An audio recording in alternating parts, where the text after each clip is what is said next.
Hello students, inorganic chemistry के lecture first के बाद ये लेक्चर सेकंड में ऑर्गेनिक केमिस्ट्री पेपर सेकंड, इसमें हम लोग आज यूनिट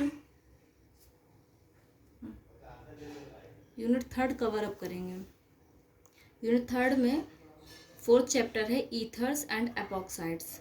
ईथर्स और एपॉक्साइड हम लोग इस चैप्टर के अंतर्गत कवर करेंगे। अब देखिए ईथर और एपॉक्साइड क्या है, इस अगर हम लोग बेसिकली देखें तो इसमें हम लोग जब चेन की बात करेंगे तो जो ग्रुप आएगा वो आएगा ईथर से, और अगर हम साइकिल में बात करेंगे तो जो साइक्लिक ईथर होते हैं उसमें से एक एपॉक्साइड आएगा, एक क्राउन ईथर आएगा। तो हमें इसमें तीन चीज़ें कवर करनी है। तीनों चीज़ें हम इसमें आगे स्लाइड में आप लोगों को मिलेंगे। तो इसमें अगर हम बात करें ईथर के इंट्रोडक्शन की कि ईथर क्या होता है, तो ईथर जो होते हैं वो देखिए ऐसे कार्बनिक यौगिक होते हैं जिनमें द्विसंयोजक ऑक्सीजन परमाणु की दोनों संयोजकताएं एल्किल समूह द्वारा संतुष्ट होती हैं।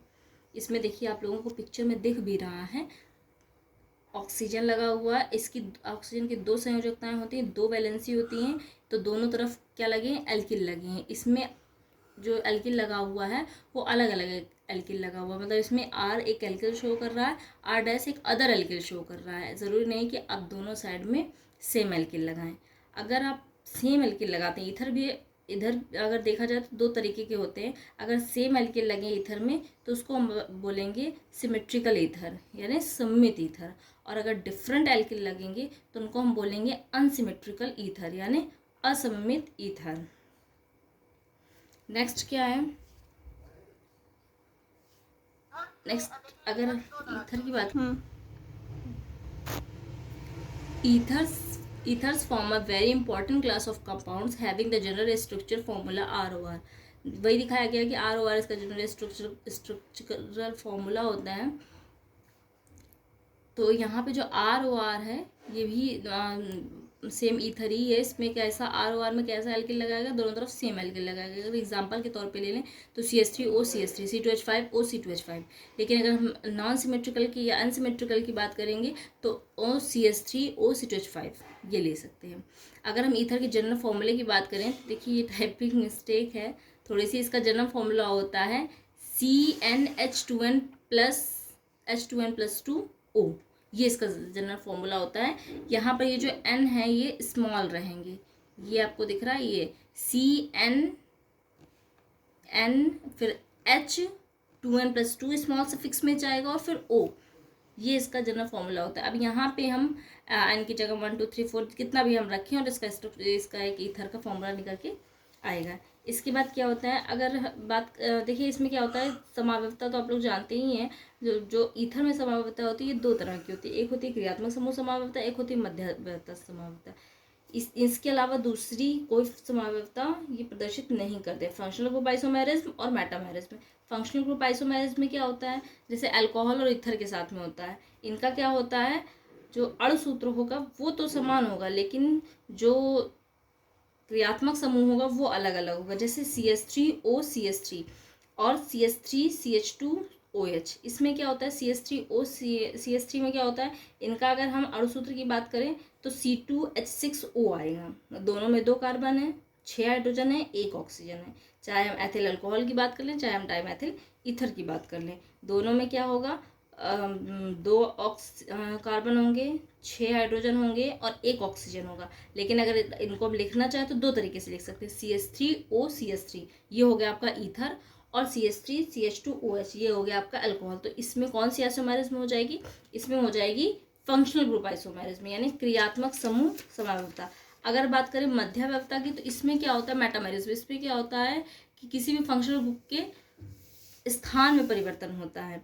जैसे मान लीजिए अगर हमने दे दिया 1 मेथॉक्सी प्रोपेन यानी CH3OCH2CH2CH3, इसमें जस्ट एक कार्बन के बाद में ऑक्सीजन लगा हुआ है। अगर एथॉक्सी एथेन की बात करें तो CH3CH2OCH2CH3, इसमें क्या दोनों साइड में दो दो कार्बन है। इसमें एक कार्बन के बाद ऑक्सीजन लगा था, इसमें दो कार्बन के बाद ऑक्सीजन लगा था। इसमें क्या है, जो ऑक्सीजन का जो प्लेस है वो चेंज है। तो इसमें कौन सी आइसोमेरिज्म होगी, मेटामेरिज्म होगी। तो ये दो तरीके के आइसोमेरिज्म प्रदर्शित करते हैं। नेक्स्ट हम आगे बढ़ते हैं general methods of preparation. General method of preparation बनाने की सामान्य विधियाँ। इसके देखिए, इसके कई मेथड्स हम लोग देखेंगे। कभी भी कोई भी चीज़ पढ़ते हैं तो कोई भी ग्रुप भी पढ़ रहे हैं हम लोग, तो इसमें सब क्या हमको पता होना चाहिए सबसे पहले कि कोई भी चीज़ क्या होती है। जैसे ईथर है तो ईथर क्या होता है, इसकी प्रिपरेशन मेथड क्या क्या होती है, किस किस तरीके से ये बनाया जा सकता है, फिजिकल प्रॉपर्टीज़, केमिकल प्रॉपर्टीज़, इतना हम लोग पढ़ेंगे। तो इतना हम लोग हर चीज़ में, हर उसमें करेंगे। तो अभी फ़िलहाल हम लोग इसमें आ गए हैं, हम लोग आ गए हैं प्रिपरेशन मेथड में। तो ये बाय डिहाइड्रेशन ऑफ अल्कोहल यानी अल्कोहलों के निर्जलीकरण द्वारा। इसमें क्या होता है, देखिए अल्कोहलों को अगर हम शांत सल्फ्यूरिक अम्ल के साथ में 140 डिग्री सेल्सियस पर गर्म करते हैं तो हमें ईथर प्राप्त हो जाता है। देखिए लिखी हुई रिएक्शन आपकी ROH, इस ये हो गई अल्कोहल। इसको अगर हम 140 डिग्री सेल्सियस पे, नीचे रिएक्शन देखिए, 140 डिग्री सेल्सियस पे अगर हम गर्म कर दें तो ROR फॉर्म होता है। ये ऊपर जो रिएक्शन लिखी है ये R की फॉर्म में लिखी, नीचे R को रिप्लेस कर दिया गया C2H5OH से। ये है C2H5OH। इसके 2 मॉलिक्यूल ले लिए गए हैं, 140 डिग्री सेल्सियस पे हीट कर दिया गया है। ये C2H5, ये C2H5 और ये O ऐड होकर के क्या बना देंगे, C2H5O C2H5 यानी डाई एथिल ईथर। और क्या आ जाएगा यहाँ पे H2O water. Next preparation method है बाय विलियमसन सिंथेसिस यानी विलियमसन संश्लेषण द्वारा। इसको देखो विलियमसन ईथर संश्लेषण भी कहते हैं। क्या होता है, देखिए जब आप मोस्ट इम्पॉर्टेंट रिएक्शन कुछ दी जाती हैं, आप लोगों की बुक्स में भी दी जाती है, तो उसमें एक रिएक्शन ये भी ऐड होती है। ये रिएक्शन होती क्या, ज़रा समझ लीजिए, और चाहे तो वर्ड टू वर्ड आप नोट भी कर सकते हैं। एल्किल हैलाइड को सोडियम एल्कोक्साइड के साथ गर्म करने पर नाभिक स्नेही प्रतिस्थापन अभिक्रिया द्वारा ईथर प्राप्त होता है। इसे विलियमसन संश्लेषण की विधि कहते हैं। क्या होता है इसमें, अगर हम एल्किल हैलाइड को यानी RX को, R हो गया एल्किल, हैलाइड हो गया X, RX को सोडियम एल्कोक्साइड यानी ONA ग्रुप लगेगा और एल्किल के साथ लगेगा तो RONA के साथ में अगर हीट करते हैं तो हमें क्या प्राप्त होता है, ईथर प्राप्त होता है। जाहिर सी बात है, अगर RX को RONA के साथ हीट करेंगे तो एल्किल हैलाइड का R और सोडियम एल्कोक्साइड का R और O मिलकर के बना देगा ROR और NaX अलग निकल जाएगा। यही काम इसमें भी हुआ है। ठीक है, अब ये सोडियम एल्कोक्साइड कहाँ से आएगा, ये जो ऊपर वाली रिएक्शन है, ये वाली रिएक्शन ROH, इसकी रिएक्शन अगर हम सोडियम धातु के साथ करेंगे, मेटल के साथ करेंगे तो तो यहाँ पर एल्कोक्साइड हमें प्राप्त होगा RONA, और इसी RONA की रिएक्शन हम लोग करवा देंगे। ये RONA ये हो गया आपका एल्किल सोडियम एल्कोक्साइड, और इसकी रिएक्शन हम करवा रहे हैं RX के साथ यानी एल्किल हैलाइड के साथ में। यहाँ पे R की जगह में R डैश लिया गया, तो अगर R डैश लिया गया तो हमारा कौन सा ईथर बनेगा, एनसिमेट्रिकल ईथर बनेगा। यानी एक तरफ दोनों साइड में कैसे एल्किल लगे होंगे, RO और R डैश अलग अलग एल्किल लगे होंगे। और ये हो गया आपका विलियमसन संश्लेषण, विलियमसन ईथर संश्लेषण, विलियमसन सिंथेसिस। जो मर्जी हो आपको बोली, रिएक्शन कभी भी गलत नहीं होनी चाहिए। अगर लैंग्वेज में थोड़ा सा इधर उधर होता है तो चलता है, लेकिन रिएक्शन एज इट इज़ आप लोगों को आनी चाहिए। Next, by this method symmetrical and unsymmetrical ethers can be formed. ये जो मेथड है यानी विलियमसन सिंथेसिस के द्वारा हम सिमेट्रिकल, नॉन सिमेट्रिकल, अनसिमेट्रिकल दोनों ईथर हम प्राप्त कर सकते हैं। अगर दोनों साइड में हम सेम एल्किल लगा दे रहे हैं यानी एल्किल हैलाइड का एल्किल और सोडियम एल्कोक्साइड का एल्किल सेम है तो बन जाएगा सिमेट्रिकल ईथर। अगर सेम नहीं है, डिफरेंट एल्किल ले रहे हैं तो अनसिमेट्रिकल ईथर बन जाएगा। अल्कोहलों के मैथिलीकरण द्वारा, इसमें क्या है, अल्कोहलों का मैथिलीकरण करेंगे तो फिर हमें क्या प्राप्त होगा, ईथर प्राप्त होगा ROCH3 फ्रॉम ग्रिग्नार्ड डिसेंट यानी ग्रिग्नार्ड डिसेंट के द्वारा। ग्रिग्नार्ड डिसेंट क्या होता है, ग्रिग्नार्ड डिसेंट होता है RMgX एल्किल मैग्नीशियम हैलाइड, इसको हम बोलते हैं ग्रिग्नार्ड डिसेंट। अब R को आप किसी से रिप्लेस कर सकते हैं और X को किसी से रिप्लेस कर सकते हैं। अब Mg को नहीं रिप्लेस किया जाता है, Mg एज इट इज़ रहता है। तो इसमें देखिए, इसमें कौन सा ग्रिग्नार्ड डिसेंट लिया गया है, R की जगह में C2H5 लिया गया है। ये देखिए R की जगह में ये C2H5 लिया गया है और Mg और फिर Br। ठीक है, तो ये क्या हो गया, ये हो गया आपका ग्रिग्नार्ड डिसेंट। रिएक्शन किससे करवाई गई है, हमारी मोनोक्लोरोमेथाइल ईथर से इसके साथ रिएक्शन करवाई गई है तो हमारे मेथाइल प्रोपाइल ईथर बना और MgCl Br आपका अलग हो जाएगा। Next, by the action of alcoholic KOH on lower alkyl halide, यानी लोअर एल्किल हैलाइड में हमने एल्कोहलिक KOH पोटेशियम हाइड्रोक्साइड की रिएक्शन से ईथर प्राप्त किया। यहाँ पे हमने क्या किया, एल्किल हैलाइड ले लिया यानी C2H5Br ले लिया, इसकी रिएक्शन KOH के साथ करवाई तो पहले में क्या मिला, एथिलीन मिला, KBr मिला और वाटर मिला। ये C2H4 ethylene, KBr potassium bromide और वाटर H2O मिला। अब इसमें हमने क्या किया कि जो एथिल ब्रोमाइड है, ये जो अल्कोहलिक KOH है, इसकी रिएक्शन एथिल ब्रोमाइड और एथिल अल्कोहल के साथ में करवाया तो C2H5O C2H5 ये मिला। अब C2H5O C2H5 यही हमारा ईथर है, इसका नाम है डाई एथिल ईथर। KBr और H2O अलग निकल जाता है। Next, by heating alkyl halides with silver oxide, यानी सिल्वर ऑक्साइड के साथ में एल्किल हैलाइड को हीट करने पर भी ईथर मिलता है। कैसे, C2H5I है, सिल्वर हैलाइड हो जाएगा C2H5 जो है वो R है, R मीन्स एल्किल और हैलाइड I है, ठीक है। तो C2H5I Ag2O के साथ में हीट किया जाएगा तो Ag किसे रिएक्ट कर जाएगा, I से रिएक्ट कर जाएगा, C2H5O से रिएक्ट कर जाएगा, C2H5 डबल टाइम जब ऐड होंगे तो फिर से आपको क्या मिल जाएगा, ईथर मिल जाएगा और इस ईथर का क्या नाम होगा, डाई एथिल ईथर। नेक्स्ट क्या ये आ जाएगा आप लोगों का फिजिकल प्रॉपर्टीज। फिजिकल प्रॉपर्टीज देखिए, ये ईथर की सारी फिजिकल प्रॉपर्टीज हैं, इसको आप लोग चाहे तो नोट डाउन कर सकते हैं, चाहे तो स्क्रीनशॉट ले सकते हैं। अब आ जाएगा आप लोगों को केमिकल प्रॉपर्टीज ऑफ ईथर्स। अब देखिए ईथर बना किससे है, एल्किल से और ऑक्सीजन से, तो जाहिर सी बात है दो तरीके से इसकी रिएक्शन होंगी, दो तरीकों के कारण इसकी रिएक्शन होगी। एल्किल समूह की उपस्थिति के कारण अलग रिएक्शन होंगी और ईथर के ऑक्सीजन के कारण अलग रिएक्शन होंगी। तो एल्किल समूह के कारण कौन सी रिएक्शन हो सकती है और ऑक्सीजन के कारण कौन सी रिएक्शन हो सकती है, जो ईथर में ऑक्सीजन है उसके कारण कौन सी रिएक्शन हो सकती है, वो हम लोग आगे देखते हैं। इसमें फर्स्ट रिएक्शन क्या, reaction due to alkyl radical, यानी एल्किल मूलक के कारण जो भी रिएक्शन हो कौन सी है, उसमें पहली रिएक्शन लिखाई गई बर्निंग। एक बात याद कर लीजिएगा, कभी भी हम हाइड्रोकार्बन को अगर हीट करते हैं, कोई भी हाइड्रोकार्बन हो, अगर उसको हीट करेंगे तो जाहिर सी बात है पहले हम ऑक्सीजन की प्रेजेंस मतलब ऑक्सीजन से हीट करेंगे, ऑक्सीजन के साथ ही जलाएंगे। तो उसमें हमेशा हाइड्रोकार्बन को हीट करने पे हमेशा कार्बन डाइऑक्साइड और वाटर बनता है। In any cases, her case में आप हाइड्रोकार्बन को हीट करेंगे, ऑक्सीजन के साथ करेंगे तो कार्बन डाइऑक्साइड और वाटर ही फॉर्म होगा आपका। इसमें भी सेम कंडीशन है। इसमें क्या किया है, डाईएथिल ईथर को हमने एग्जाम्पल के तौर पे लिया गया, चाहो तो आप ROR ले सकते हो, कुछ भी ले सकते हो। हमने यहाँ पे डाईएथिल ईथर को एग्जाम्पल के तौर पे लिया, ऑक्सीजन के साथ रिएक्शन कर दी, कार्बन डाइऑक्साइड और वाटर बन गया। नेक्स्ट क्या करेंगे हम लोग, नेक्स्ट एल्किल समूह के कारण हैलोजिनेशन, जिसको आप हिंदी में बोलते हैं हैलोजनीकरण।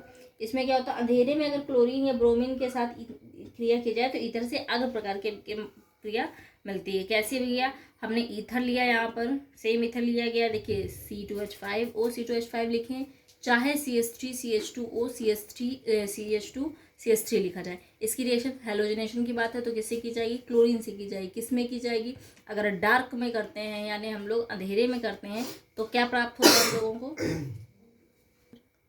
डार्क में अगर रिएक्शन करेंगे तो क्या बनेगा हमारा, alpha chloro die ethyl ether. इसके बाद सेकेंड टर्म में जब हम लोग इसका रिएक्शन करते हैं तो alpha dash die chloro ether, इतना बनता है। नेक्स्ट रिएक्शन, नेक्स्ट आ जाती है ऑटो ऑक्सीडेशन। ऑटो ऑक्सीडेशन क्या होता है, इसमें हमने फिर से डाईएथिल ईथर लिया ऑक्सीजन के प्रेजेंस में और ऑक्सीजन के साथ लाइट के प्रेजेंस में अगर रिएक्शन करवाएंगे तो परऑक्साइड बनेगा हमारा, ठीक है, CH3COOH। और ये देखिए इधर पे एक एल्किल लगा है, इधर बीच में O लगा है, फिर इधर एक एल्किल लगा है, तो ये क्या है, परऑक्साइड है। नेक्स्ट है reaction due to ethereal oxygen atom, यानी जो ईथर का ऑक्सीजन एटम है उसके कारण कौन कौन सी रिएक्शन होंगी। उसके कारण पहला होगा फॉर्मेशन ऑफ सॉल्ट। अब फॉर्मेशन ऑफ सॉल्ट यानी सॉल्ट का बनना। अब रिएक्शन किससे करेंगे जो सॉल्ट बन जाएगा, रिएक्शन हम लोग करेंगे HBr के द्वारा। HBr के द्वारा जब हम रिएक्शन करेंगे तो इसमें डाई एथाइल ऑक्सोनियम ब्रोमाइड बनेगा। ये डाई एथाइल ऑक्सोनियम ब्रोमाइड आपको स्क्रीन में दिखाई पड़ रहा है, ये क्या है, ये एक सॉल्ट है। C2H5O C2H5 की रिएक्शन HBr के साथ में करवाई गई, ये साम्य की अवस्था में रिएक्शन होगी। और C2H5O C2H5 और HBr ये सारी चीज़ें ऐड हो जाएंगी। H देखिए नीचे आ जा रहा है और Br आपका ऊपर लग जा रहा है। ये क्या, डाईएथाइल ऑक्सोनियम ब्रोमाइड है। क्या है नेक्स्ट, विद H2SO4 यानी H2SO4 के साथ रिएक्शन C2H5OH C2H5 की रिएक्शन H2SO4 के साथ में करेंगे तो ईथर हाइड्रोजन सल्फेट प्राप्त होगा हमें। C2H5 का होल ट्वाइस लगा हुआ है ना, तो यानी ये जो दोनों C2H5 हैं, ईथर वाले C2H5 ये दोनों ट्वाइस बन करके आ गए हैं। H2SO4 में H2SO4 का जो H प्लस आयन है, जो इसमें आपको शो किया गया, देखिए ये जो H प्लस ये है ना प्लस आयन, ये किसके कारण आया है, ये H2SO4 के HSO4 आयन के कारण आया है। और ये O ईथर वाला ये है, सब ऐड हो जाएगा और हम H2SO4 को ब्रेक कर सकते हैं ना, H2SO4 को हम H.HSO4 में ब्रेक कर सकते हैं। तो H किस में आ जाएगा, प्लस में, HSO4 माइनस में आ जाएगा। वो जो H प्लस में आया है वो यहाँ पे ऐड हो गया और HSO4 जो माइनस में आया वो यहाँ पर ऐड हो गया। तो टोटल आपको फॉर्मूला क्या बन गया, C2H5 का whole twice OH plus HSO4 minus, ये इसका नेम क्या है, ईथर हाइड्रोजन सल्फेट। नेक्स्ट क्या है, सेम H2SO4 वाली कंडीशन यहाँ पे भी लगी, वो भी एसिड था, ये भी एसिड है।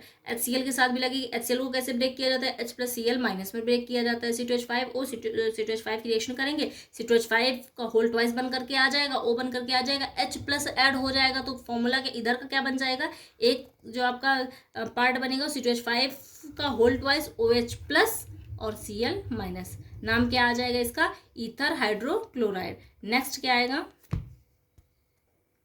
नेक्स्ट आ जाता है फॉर्मेशन ऑफ कोऑर्डिनेशन कॉम्प्लेक्सेस। अच्छा क्या है फॉर्मेशन ऑफ कोऑर्डिनेशन कॉम्प्लेक्सेस, जो ईथर होते हैं वो कोऑर्डिनेशन कॉम्प्लेक्सेस फॉर्म करते हैं अगर उनकी रिएक्शन हम लुईस एसिड के साथ करवा दें। लुईस एसिड मतलब जैसे BF3 के साथ करवा दें, MgX2 के साथ करवा दें, ये सारे लुईस एसिड हैं। यानी ethers form coordination complexes with Lewis acids, BF3 MgX2 इस तरह के साथ में अगर हम करवा दें तो ईथर R2O, ये जो नीचे R2O लगा है ये आपका ईथर है, कि देखिए ये R2O लगा हुआ है, R2O, इसकी रिएक्शन BF3 के साथ में करवाएंगे तो कॉम्प्लेक्सेस आयन फॉर्म होगा। ये बना आपका R2O BF3 और यहाँ पे R2O की रिएक्शन RMgX एल्गिनोडाइजन के साथ करवा दी गई तो ये क्या फॉर्म करेगा हमारा, ये जो R है देखिए, ये R2 थे ना, 4 एल्किल कितने थे वह उधर पे 2 थे, आगे 2 लगा दिया तो कितने हो गए, 4 एल्किल हो गए। इसका जो कंपाउंड बना वो ROR का ये इधर पे ऐड कर दिया गया, एक ROR इधर पे ऐड कर दिया गया, RMgX आपका बीच में ऐड कर दिया गया, तो ये क्या बन गया, एक कॉम्प्लेक्स फॉर्म हो गया। तो इधर हमारे अगर हमें उनको लुईस एसिड मिल जाता है तो तुरंत कॉम्प्लेक्स फॉर्म कर देते हैं। नेक्स्ट आ जाता है रिएक्शन विद एल्कली मेटल एल्काइल्स या एल्कल्स। एल्कली मेटल एल्कली के साथ अगर आप रिएक्शन कर रहे हैं, इसमें क्या, हेलो, ये रिएक्शन विद एल्कली मेटल्स एल्कल्स में अगर इसकी रिएक्शन एल्कली मेटल एल्कल्स के साथ में करते हैं तो हमें सिंगल बॉन्ड डबल बॉन्ड साथ में मिलते हैं। अब सिंगल बॉन्ड डबल बॉन्ड का मतलब क्या है, यहाँ पे सिंगल हाइड्रोकार्बन है CH4 और C2H4, ये दोनों चीज़ें एक साथ मिलती है। देखिए यहाँ पे ये CH4 मिला हुआ है और ये C2H4 मिला हुआ। अब ये C2H4 जो लिखा हुआ है इसके नीचे मेथेन लिखा हुआ है, एक गलत नेम है, इसका नेम है एथिलीन और ये जो CH4 है इसका नेम है मेथेन। अच्छा ये एथिलीन तो लिखा हुआ है लेकिन ये गलत जगह पे लिखा हुआ है, ठीक है, ये आपका इधर शिफ्ट होगा और ये जो एथिलीन है ये इधर शिफ्ट होगा। ये जो CH2 डबल बॉन्ड CH2 है ये एथिलीन है और CH4 मीथेन है। और नेक्स्ट लास्ट में आपका बना है एक एल्कोक्साइड बना हुआ है। नेक्स्ट क्या है, ऑक्सीडेशन यानी ऑक्सीकरण। ईथर किसमें अगर हम K2Cr2O7 की प्रेजेंस में नवजात ऑक्सीजन से रिएक्शन करवा दें ईथर की, तो ईथर किसमें चेंज होता है, एल्डिहाइड में। देखिए CH उधर पे लगा है C2H5O C2H5, अरे C2H5 को आप CH3CH2 भी लिख सकते हैं, तो CH3CH2 single bond O single bond CH2 CH3, इसकी रिएक्शन K2Cr2O7 पोटेशियम बाइक्रोमेट के प्रेजेंस में नवजात ऑक्सीजन की उपस्थिति में करवाएंगे तो एल्डिहाइड बन जाएगा। इसमें एल्डिहाइड कौन सा बना है, CH3CHO। ये आप लोगों का वर्क है कि CH3CHO का नेम आप कमेंट बॉक्स में कमेंट करके बताएं। नेक्स्ट आता है साइक्लिक ईथर। साइक्लिक ईथर मतलब चक्री ईथर। चक्री ईथर के दो पार्ट होते हैं, एपॉक्साइड और क्राउन ईथर। एपॉक्साइड है अभी, और आगे आपको स्लाइड में मिलेगा क्राउन ईथर भी मिलेगा। एपॉक्साइड क्या होते हैं? एपॉक्साइड्स क्या होते हैं? एपॉक्साइड ये चक्री ईथर के अंतर्गत आते हैं। और अगर इनकी डेफिनेशन की बात करें, वर्ड वर्ड डेफिनेशन की बात करें, तो 3 सदस्यीय चक्रीय ईथर एपॉक्साइड कहलाते हैं। ठीक है, देखिए इसमें दिख भी रहा है कि इसमें क्या है। इसको जो ईथर है, अगर अगल बगल क्या लगे हैं, एल्किल लगे हैं, एक ऑक्सीजन लगे हैं, सेम ईथर का फॉर्म बन रहा है, लेकिन किस फॉर्म में? साइकिल की फॉर्म में। तो जितने भी साइक्लिक ईथर होते हैं वो क्या होते हैं? एपॉक्साइड होते हैं। Next, method of preparation ethylene से। एथिलीन का फॉर्मूला क्या होता है? लिख दीजिए, नीचे लिखा है वैसे आपके इसमें, ये देखिए ये लिखा हुआ है CH2 डबल बॉन्ड CH2, इसको C2H4 भी बोलते हैं। CH2 डबल बॉन्ड CH2 की रिएक्शन ऑक्सीजन के साथ में करवाएंगे सिल्वर की प्रेजेंस में 350 डिग्री सेल्सियस में, तो जो ईथर बनेगा वो साइक्लिक फॉर्म में बनेगा, और उसका नाम क्या हो जाएगा? वो किसके अंतर्गत आएगा? एपॉक्साइड के अंतर्गत आएगा, और उसका नाम है एपॉक्सी एथेन या एथिलीन ऑक्साइड। ठीक है, फ्रॉम एथिलीन क्लोरोहाइड्रिन। एथिलीन क्लोरोहाइड्रिन से बनाएंगे तो कैसे बनाएंगे? देखिए अगर हम एग्जाम्पल के तौर पे लें तो एल्कीन की अगर हम HOCl के साथ रिएक्शन कराते हैं तो हमें समीपस्थ हेलोहाइड्रिन प्राप्त होता है, और इन हेलोहाइड्रिन को क्षार के साथ जब रिएक्शन किया जाता है, विकृत किया जाता है, तो हमें एपॉक्साइड प्राप्त होते हैं। वही काम इसमें भी किया गया है। ये क्लोरोहाइड्रिन लिया गया है और इसमें हमने रिएक्शन करवाई है, तो लास्ट में हमें क्या मिला है? Ethylene oxide. और ये एथिलीन ऑक्साइड क्या है? एक एपॉक्साइड है, ईथर है। Next, by the oxidation of ethylene with peracetic acid. Peracetic acid यानी CH3COOH की रिएक्शन अगर हम एथिलीन के साथ करवाएंगे तो भी हमें क्या प्राप्त होगा? एथिलीन ऑक्साइड, जो कि एक एपॉक्साइड है। नेक्स्ट, एपॉक्साइड की फिजिकल प्रॉपर्टीज़ हैं, इनकी आप स्क्रीनशॉट लेकर के इनको नोट डाउन कर सकते हैं, या तो एज इट इज़ आप लर्न भी कर सकते हैं इनको। नेक्स्ट क्या है? Chemical properties. Chemical properties with important additional reaction are given below. Additional reaction करेगा, ये जाहिर सी बात है, चक्री कंपाउंड है तो एडिशनल रिएक्शन करेगा, तो हम क्या करेंगे? एडिशन ऑफ वाटर करेंगे। एडिशन ऑफ वाटर करेंगे, देखिए ये एडिशन ऑफ वाटर करने पर ये एथिलीन ग्लाइकॉल देगा। देखिए लास्ट में इसने यहाँ पर थोड़ा सा कट गया, ये एथिलीन ग्लाइकॉल, ये है ये CH2 double bond OH, ethylene glycol देगा। इसमें क्या होगा? स्टार्टिंग में CH2 इसका ये वाला बॉन्ड ब्रेक होगा, ये वाला बॉन्ड ब्रेक होगा। वाटर से रिएक्शन करेंगे, हाइड्रोनियम आयन है ये। वाटर से रिएक्शन जब हम लोग करेंगे इसमें, तो ये वाला बॉन्ड ब्रेक होने के बाद में फाइनली हमें लास्ट में क्या मिलेगा? एथिलीन ग्लाइकॉल मिलेगा। नेक्स्ट है addition of HBr। Addition of HBr हम करेंगे तो हमें फाइनली लास्ट में यहाँ पे मिलेगा, ये जो आपका दिख रहा है BrCH2CH2OH, इसका नेम है 2-ब्रोमो एथेनॉल। नोट डाउन कर लीजिए इसको नोट डाउन करेंगे आप लोग। देखिए इसमें क्या है, इसमें भी सेम यही वाला बॉन्ड ब्रेक होगा और रिएक्शन होकर के आएगी जब, तो इसमें क्या बन के आएगा? 2-ब्रोमो एथेनॉल। इसमें H+ पॉजिटिव आयन के तौर पे लिया जाएगा। नेक्स्ट है एडिशन ऑफ अल्कोहल। अल्कोहल के एडिशन करेंगे, इसमें हम लास्ट में मिल रहा है हमें 2-मेथॉक्सी एथेनॉल। अब ये देखिए अल्कोहल में ज़रूरी नहीं कि कोई भी अल्कोहल लिया जाए, हम स्टार्टिंग में हम जनरल फॉर्मूले से हम लोग समझ लेते हैं। यहाँ पे ये ROH की रिएक्शन करवाई गई है, ये है आपका एपॉक्साइड, इसकी रिएक्शन करवाई गई है यहाँ पे, और फाइनली हमको क्या मिला? Alkoxy alcohol. ठीक है, अल्कोक्सी एल्केनॉल। अब इसमें R की जगह में आप कुछ भी ले सकते हैं, इन्होंने यहाँ पे CH3 लिया, आप C2H5 आप ले सकते हैं, क्रिएटिविटी आप कर सकते हैं इसमें। और यहाँ पे लास्ट में क्या मिलेगा? ये H+ अलग, ये जो H+ यहाँ पे दिखाया गया, ये H+ ये आ जाएगा, और क्या बन जाएगा आपका? Two methoxy ethanol. Next addition of ammonia NH3। अभी इसको देख करके आप डर मत जाइएगा, ये अमोनिया, ये देखिए N1233, अच्छा तो NH3 ये अमोनिया। इसकी रिएक्शन किससे करवाई गई? एपॉक्साइड, ये है ना CH2O CH2। इसकी रिएक्शन करवाई गई है, ये NH3 एज इट इज जुड़ गया, CH2 ब्रेक हो गया, यहाँ पे ये वाले बॉन्ड से ब्रेक हो गया, तो जब ये वाले बॉन्ड से यहाँ से ब्रेक हो जाएगा, ये यहाँ पे ब्रेक होगा, तो ये CH2O ये ऊपर जाके ऐड हो जाएगा, और जो नीचे CH2 बना है ये यहाँ पर ऐड हो जाएगा H+, इसको हम सेटिस्फाई करवा देंगे तो हमें लास्ट में ये एक कंपाउंड मिलेगा, एथेनॉल अमीन। रिएक्शन विद ग्रिग्नार्डिजन, देखिए ग्रिग्नार्डिजन का सीधा सा फंडा होता है, बीच में एक कॉम्प्लेक्स फॉर्म करने के बाद में एपॉक्साइड के साथ में ये अल्कोहल दे देंगे। देखिए ये ग्रिग्नार्डिजन लिया, मैंने भी बताया था, एल्किल मैग्नीशियम हैलाइड, आर हो गया, alkyl Mg magnesium halide, epoxide के साथ रिएक्शन करी, बीच में कॉम्प्लेक्स बना, H2O से इसको सेटिस्फाई करवा दिया गया, तो क्या बन गया, अल्कोहल। अब ये R लगा है और लास्ट में OH ग्रुप लगा, OH ग्रुप देख करके आप तुरंत जान जाएंगे कि that is alcohol. Next crown ether, देखिए मैंने बताया था ना कि चक्रीय कंपाउंड में दो आ जाते हैं कि एपॉक्साइड एक क्राउन ईथर। एपॉक्साइड हम लोग पूरा पढ़ के आए, अब हम लोग आएंगे क्राउन ईथर की तरफ। देखिए क्राउन ईथर में हमें बहुत ज़्यादा पढ़ने की जरूरत नहीं, हमें बस इंट्रो पता होना चाहिए कि एक्चुअली क्राउन ईथर होता क्या है। तो देखिए मैंने इसका जो भी डेफिनेशन कह लें या इसका इंट्रो कह लें और एग्जाम्पल एक मैंने लिख दिया है। क्या होता है अगर हिंदी में बात करें हम, तो क्राउन ईथर चक्रीय पॉलीईथर हैं जिनमें 4 या अधिक ऑक्सीजन परमाणु होते हैं। अभी तक आप क्या देखते चले आए, एक ऑक्सीजन, दोनों तरफ एल्किल, क्या हो गया, ईथर हो गया। अब इसमें क्या होगा, 4 ऑक्सीजन होंगे मिनिमम, और उससे ज़्यादा भी हो सकते हैं, ठीक है।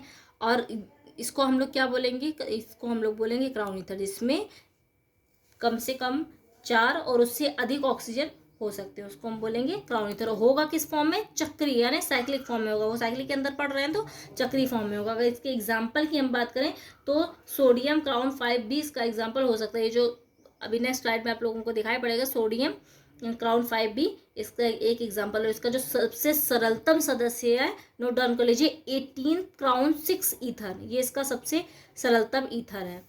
नेक्स्ट क्या है,